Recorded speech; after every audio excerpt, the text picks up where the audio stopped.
नमस्कार, मैं स्वागत करता हूं आपका अपने ही चैनल पर जिसका नाम है सार्थक बाजार से। आज बात करेंगे अडानी ग्रुप को कोर्ट से क्या राहत मिली और बिहार में जो वो निवेश करने वाला है उसे विस्तार में समझेंगे। और बात करेंगे सर पीसी ज्वेलर की, क्योंकि वो स्प्लिट के बाद सबकी नज़रों में फिर से आ रहा है, क्योंकि अब प्राइस छोटा हो गया ना उसका। दूसरी बात करेंगे हम जेपी एसोसिएट की और बात करेंगे जेपी पावर की।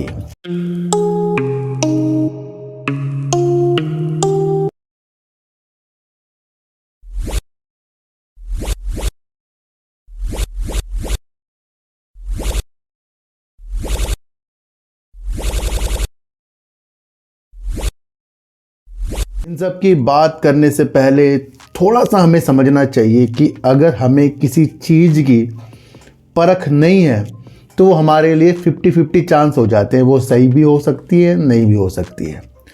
पर अगर हमें परख है तो वहाँ पर हमारे चांस 90% से ज़्यादा ही हो जाते हैं, क्योंकि हमें उसकी पता लग गया उसके बारे में। मेरे एक प्यारे बड़े भाई हैं, जो मित्री हैं, समझ लो उनको, भाई समझ लो, जो भी समझ लो। वो सूरत में रहते हैं। वो हीरा व्यापारी यानी कि हीरे का कारोबार करते हैं वो।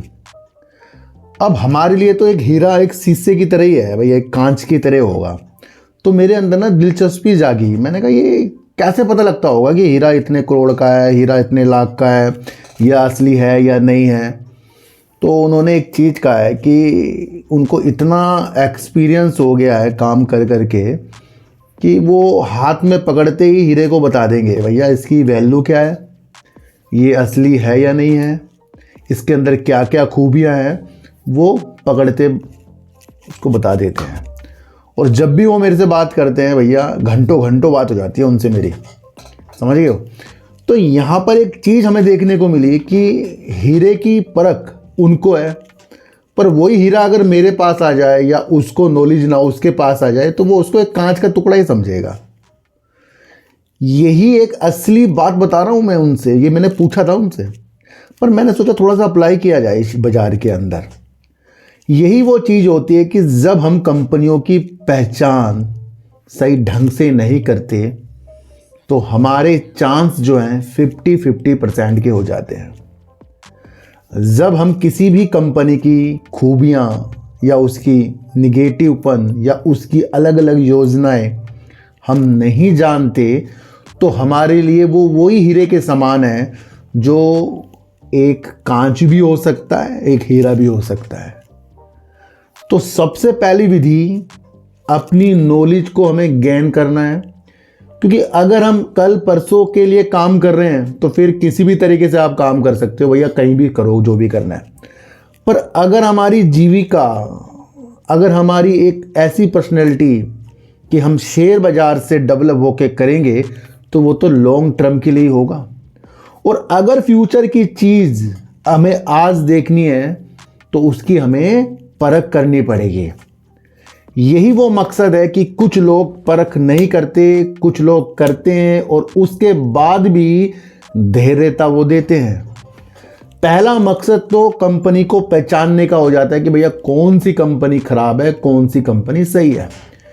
क्योंकि खराब कंपनी और अच्छी कंपनी भी जब उसके अंदर लेन देन होते हैं तो वो तो शेयर प्राइस उसका बढ़ता जाता है, गिरता भी जाता है। तो वो दोनों एक समान लगती हैं हमें, पर उसकी देख रेख क्या होती है? उसकी देख रेख उसके फंडामेंटल, उसके मैनेजमेंट, उसका क्या क्या वर्क है, उसके क्या क्या इरादे हैं, उसकी सेल्स में ग्रोथ है या नहीं है, उस पर कितना कर्जा है, उस पर क्या, ये सारी चीज़ आपको परख के करनी पड़ेगी। यही होती है परख की चीज़।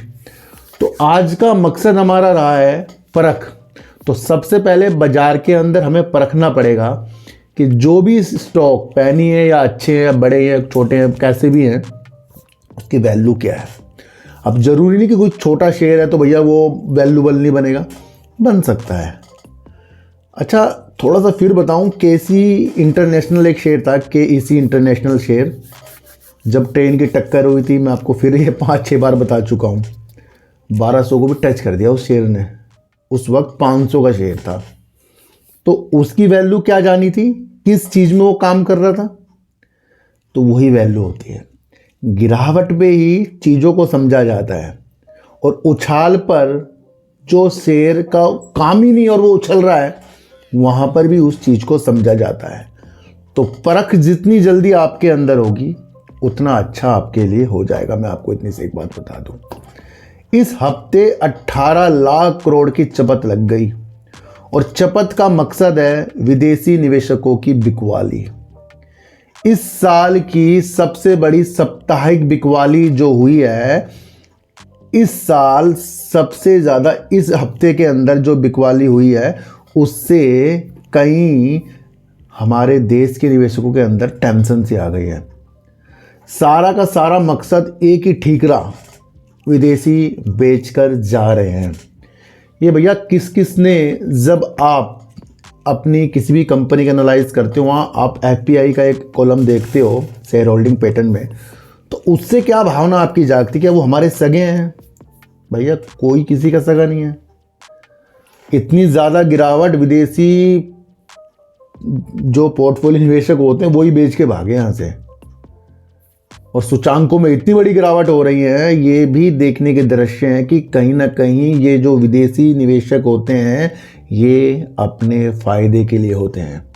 तो वो फ़ायदा देखते हैं, तो भैया आपको भी समय समय पर अपना फ़ायदा देखना पड़ेगा। उनके पास भैया पैसा बहुत है, उनके आने से बाहर है, उनके जाने से ही पतझड़ हो जाते हैं। हफ्ते जो है विदेशी पोर्टफोलियो निवेशकों के द्वारा बिकवाली से हुई है, इस चीज़ को भी आप समझकर चलना ही पड़ेगा, आपको मैं बता दूं। अच्छा, मैं आपको बताऊं, लोग कहते हैं सर जेपी पावर कैसा शेयर है, जेपी पावर क्या आगे इसका फ्यूचर है, जेपी पावर ये तो सर जेपी पावर ग्रुप है, पर वो जेपी पावर प्रॉब्लम में भी काफ़ी घिरा पड़ा है, और वो है उसकी company JP associate. JP power अगर अपना 3 महीने के अंदर अपना रिजल्ट प्रस्तुत करता है, या फिर 3 महीने के अंदर उसके अंदर एक आधी ही न्यूज़ आती है, इससे ज़्यादा हमें न्यूज़ देखने को जेपी पावर में तो देखने को नहीं मिलती। हाँ, जेपी एसोसिएट में देखने को मिल जाती है डिफ़ॉल्ट हो गया, या किसी बैंक ने इसके ऊपर दिवालिया प्रक्रिया से गुजारने के लिए कुछ चीज़ें कर दी, वो सारी चीज़ें हो जाती हैं। तो उन मकसद को भी समझो, एक ही ग्रुप की कंपनी है, इसलिए काफ़ी लोग कहते हैं कि क्या जेपी पावर का, सर जेपी पावर तभी अच्छा होगा जब उसकी जेपी एसोसिएट का कुछ समाधान होगा, या तो वो दिवालिया हो जाए या उससे वो उभर के आगे की तरफ निकले। क्योंकि एक ही ग्रुप के चीज़ें हैं, एक ही घर के अंदर एक खुश नहीं रह सकता और एक दुखी नहीं रह सकता। अगर ऐसा माहौल किसी घर के अंदर होगा तो मान लो वो घर नहीं है फिर, यानी कि एक दुखी है ना भैया, दूसरा भी दुखी हो जाएगा उसके लिए।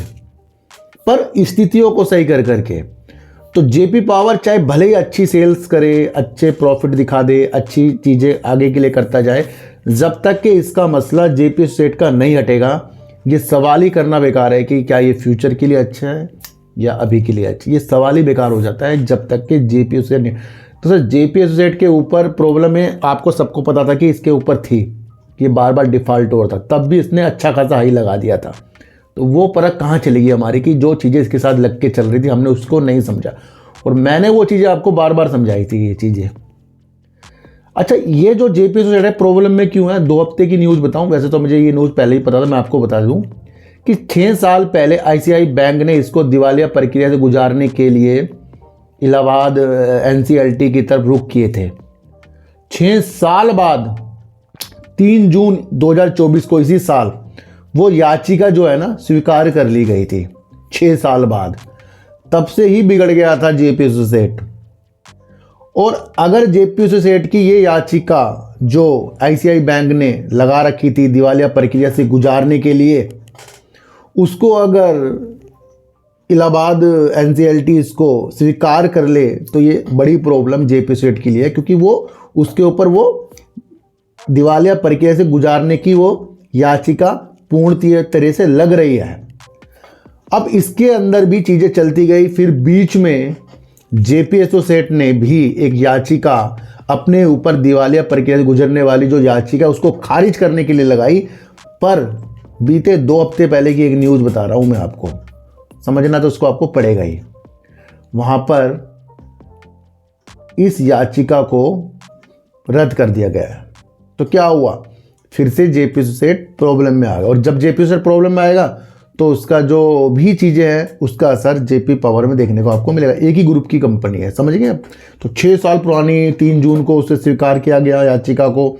फिर उसी याचिका को हटाने के लिए जेपी सेठ ने याचिका लगाई, उस याचिका को भी खारिज अभी 2 हफ्ते पहले किया गया था। तो अभी कुछ भी चीज़ें इसके अंदर वो स्थितियों से सही नहीं हुई जिस स्थिति से हम उसे समझ रहे हैं। तो ये थी जेपी पावर और जेपी सेठ की कहानी। अब समझेंगे हम अडानी ग्रुप की कहानी। अच्छा, टाटा ग्रुप हो गया या आपका अंबानी ग्रुप हो गया, रिलायंस ग्रुप हो गया या आपका अडानी ग्रुप हो गया, तीनों ग्रुप में सबसे ज़्यादा चर्चित जो है अडानी ग्रुप ही है। और तीनों ग्रुप से देखने को ये मिलता है कि अडानी ग्रुप के अंदर ही सबसे ज़्यादा प्रॉब्लम आती जा रही है। एक हिडनबर्ग की प्रॉब्लम, दूसरी यूएस की तरफ से फिर प्रॉब्लम, इससे पहले भी एक टाटा पावर में एक प्रॉब्लम आई थी बीच में। तो काफ़ी प्रॉब्लमों के साथ जब भी अडानी ग्रुप के अंदर कुछ चीज़ें आती हैं तो उसके शेयर प्राइस उस टाइम ऊंचाई पर होते हैं, फिर वो नीचे गिर जाते हैं। वहीं से कुछ चीज़ें ये भी देखने को मिलती है कि अडानी ग्रुप को कोई पनपने नहीं दे रहा है, कोई ना कोई कुछ ना कुछ चीज़ें करता ही जाता है। अभी यूएस की न्यूज़ से ही ये जो चीज़ें हुई हैं अडानी ग्रुप के अंदर, उसके बावजूद भी अडानी ग्रुप बहुत धैर्यता के साथ चल रहा है। गौतम अडानी जी ने क्या कहा था, वो ऐसी मुसीबतों से सीखते हैं और आगे बढ़ने की उनको और शक्तियाँ मिलती हैं। तो ये एक धैर्यवान व्यक्ति ये चीज़ें बोल रहा है। तो उस न्यूज़ हो या हिडनबर्ग की न्यूज़ हो, उसके बाद भी या तो गौतम अडानी की कंपनियों में बड़ा निवेश या गौतम अडानी कंपनियों की आगे की योजनाएं सुचारू रूप से चलती गई हैं, बंद नहीं हुई है, कुछ भी चीज़ें चलती जा रही हैं। क्यों? क्योंकि अडानी ग्रुप इससे भी जीत जाएगा। वो धैर्यवान है और उस चीज़ को वो आगे बढ़ाने के लिए वर्क जो है अडानी ग्रुप करते जा रहा है। और कहीं ना कहीं कुछ ना कुछ प्रॉब्लम अडानी ग्रुप में आती रहती है।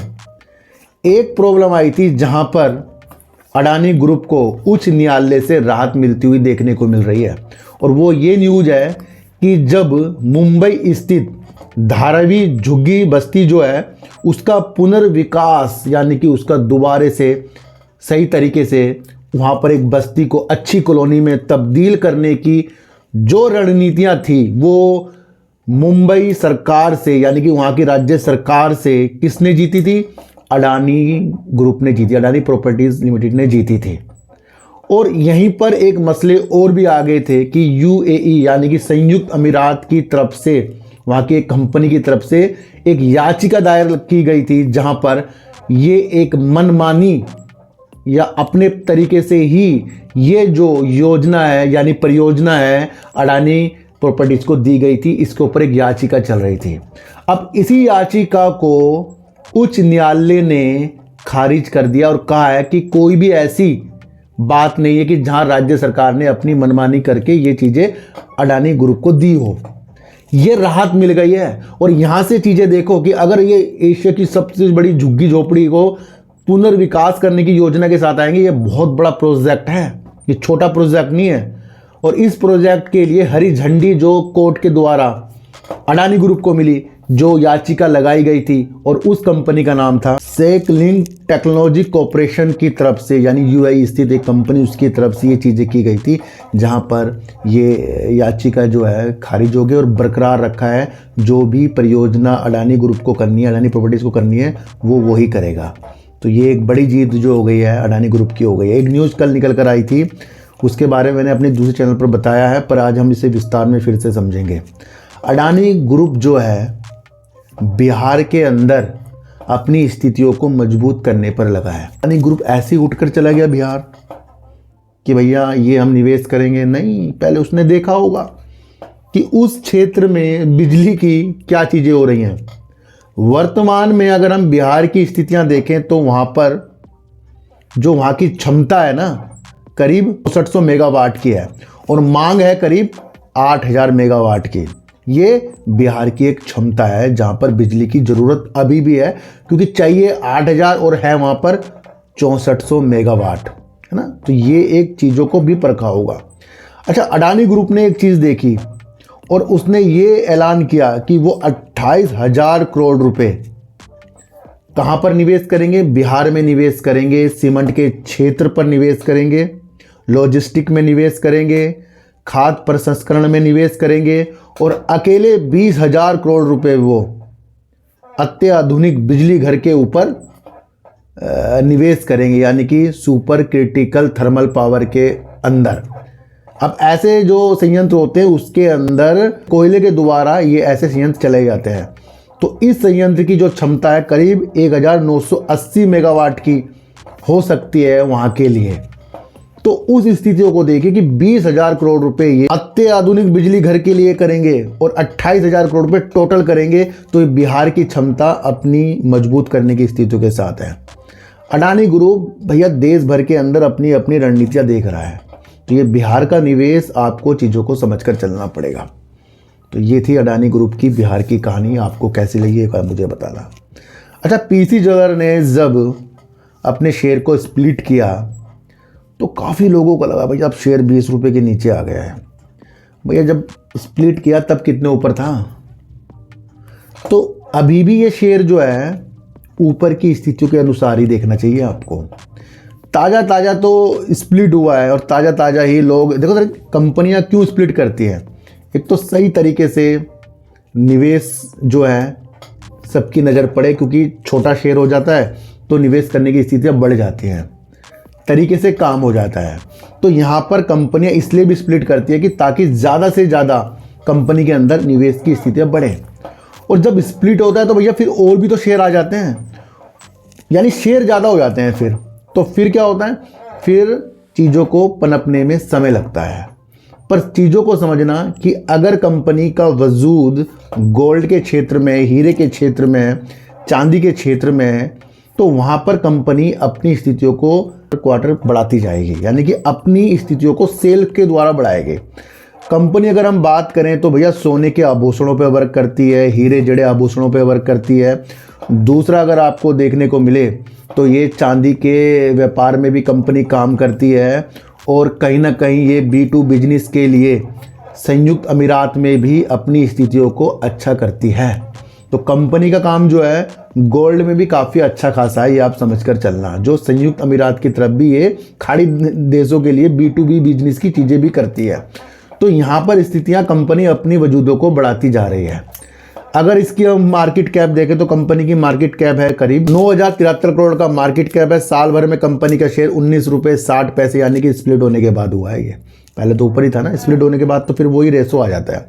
और अगर हम कंपनी का लो देखें तो 4 रुपये 19 पैसे का लो है। देखो सर, अगर इसका अब स्टॉक का पी देखें तो वो काफ़ी ज़्यादा है, जो 592 का है। और कंपनी डिविडेंड बिल्कुल भी नहीं देती। कंपनी को अपने अंदर सुधार काफ़ी ज़्यादा करना पड़ेगा और उसके अंदर कंपनी को समय लग सकता है। हाल ही की तेज़ी गिरावट हो सकते हैं। अगर फ्यूचर आपको देखना है तो कंपनी के क्वार्टर पे आपको ध्यान रखना पड़ेगा। शेयर नीचे इसलिए सबको उसकी उमंगें उछल रही होंगी, तो वो तो अपनी इमोशनल के द्वारा काम होते हैं। पर अगर आपको फंडामेंटल मजबूत देखना है तो कंपनी का समय के साथ आपको कंपनी की तरफ देखना चाहिए। वैसे वाकई कंपनी का काम जो है मजबूत है और इसके आपको आउटलेट भी काफ़ी देखने को आपके शेयर में भी देखने को मिल जाते हैं। हमारे शेयर में भी इनका एक शोरूम है, मैंने देखा है ना। तो उन चीज़ों को भी आपको समझकर चलना पड़ेगा। अगर हम कंपनी की सेल्स देखें सितंबर 2023 में, तो कंपनी की जो सेल्स थी 449 करोड़ की सेल्स थी। 138 करोड़ का कंपनी ने लॉस कर दिया था। अगर हम इसका सितंबर 2024 की सेल्स देखें तो कंपनी ने सेल्स कर दी थी और प्रॉफिट कंपनी ने करीब 179 करोड़ रुपए करीब कर दिया था। तो 2 क्वार्टर से कंपनी प्रॉफिट कर रही है, एक जून क्वार्टर और एक सितंबर क्वार्टर से। तो ये भी कंपनी की एक अच्छी चीज़ है कि कंपनी प्रॉफिट में आ रही है।